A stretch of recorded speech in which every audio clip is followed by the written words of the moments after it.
ಹಾಸಿಗೆಯಲ್ಲಿ ಮೂತ್ರ ವಿಸರ್ಜನೆ ಗುಣಪಡಿಸಲು ಕೆಲವು ಮಕ್ಕಳು ರಾತ್ರಿ ನಿದ್ರೆಯಲ್ಲಿ ಮೂತ್ರ ವಿಸರ್ಜಿಸುತ್ತಾರೆ. ಹಾಸಿಗೆಯಲ್ಲಿ ಮೂತ್ರ ವಿಸರ್ಜನೆಗಾಗಿ ಔಷಧ ನೀಡುವುದರಿಂದ ಅವು ಗುಣವಾಗುತ್ತವೆ.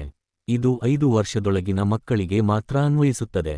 ಆದರೆ ಕೆಲವು ಮಕ್ಕಳು 12 ಅಥವಾ 13 ವರ್ಷದ ನಂತರವೂ ಹಾಸಿಗೆಯಲ್ಲಿ ಮೂತ್ರ ವಿಸರ್ಜಿಸುತ್ತಾರೆ. ಪ್ರೌಢಾವಸ್ಥೆ ತಲುಪಿದ ಮಹಿಳೆಯರಿಗೆ ಇದರಿಂದ ಬಹಳಷ್ಟು ತೊಂದರೆಯಾಗುತ್ತದೆ. ಇವುಗಳನ್ನು ಬಹಳ ಸುಲಭವಾಗಿ ಗುಣಪಡಿಸಬಹುದು. ಅಗತ್ಯವಿರುವ ಪದಾರ್ಥಗಳು: 100 ಗ್ರಾಂ ಒಣ ದ್ರಾಕ್ಷಿ, 50 ಗ್ರಾಂ ಹುರಿದ ಕರಿಮೆಣಸಿನ ಪುಡಿ, 25 ಗ್ರಾಂ ಹುರಿದ ಓಂಕಾಳು, 50 ಗ್ರಾಂ ಹುರಿದ ಕೊತ್ತಂಬರಿ ಬೀಜಗಳು, 2 ಗ್ರಾಂ ಏಲಕ್ಕಿ, 200 ಗ್ರಾಂ ಶುದ್ಧ ಜೇನುತುಪ್ಪ. ಪಾಕವಿಧಾನ: ಮೊದಲು ಒಣಗಿದ ದ್ರಾಕ್ಷಿಯನ್ನು ಚೆನ್ನಾಗಿ ಪುಡಿಮಾಡಿ. ಮೇಣದಂತೆ ಪುಡಿಮಾಡಿದ ನಂತರ ಮೇಲಿನ ಔಷಧಿಗಳನ್ನು ಸೇರಿಸಿ ಮತ್ತೆ ಚೆನ್ನಾಗಿ ಪುಡಿಮಾಡಿ.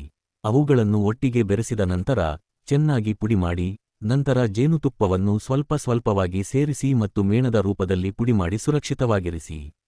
ಊಟಕ್ಕೆ 1 ಗಂಟೆ ಮೊದಲು ಬೆಳಿಗ್ಗೆ ಮತ್ತು ಸಂಜೆ 5 ಗ್ರಾಂ ಸೇವಿಸಿದರೆ 3 ದಿನಗಳಲ್ಲಿ ಹಾಸಿಗೆ ಒದ್ದೆಯಾಗುವುದರಿಂದ ಗುಣಮುಖರಾಗುತ್ತೀರಿ.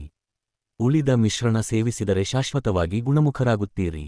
ಯಾರಾದರೂ ಈ ಔಷಧಿಯನ್ನು ಸುಲಭವಾಗಿ ತಯಾರಿಸಬಹುದು ಮತ್ತು ಬಳಸಬಹುದು.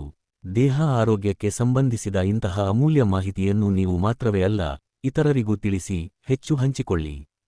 ಪ್ರಾಕೃತಿಕ ಆಹಾರ ಮತ್ತು ಆಯುರ್ವೇದ ಸಲಹೆಗಾರರು, ಪಾರಂಪರಿಕ ಚಿಕಿತ್ಸಕ ಸಿದ್ಧವೈದ್ಯರು ಸುರೇಶ್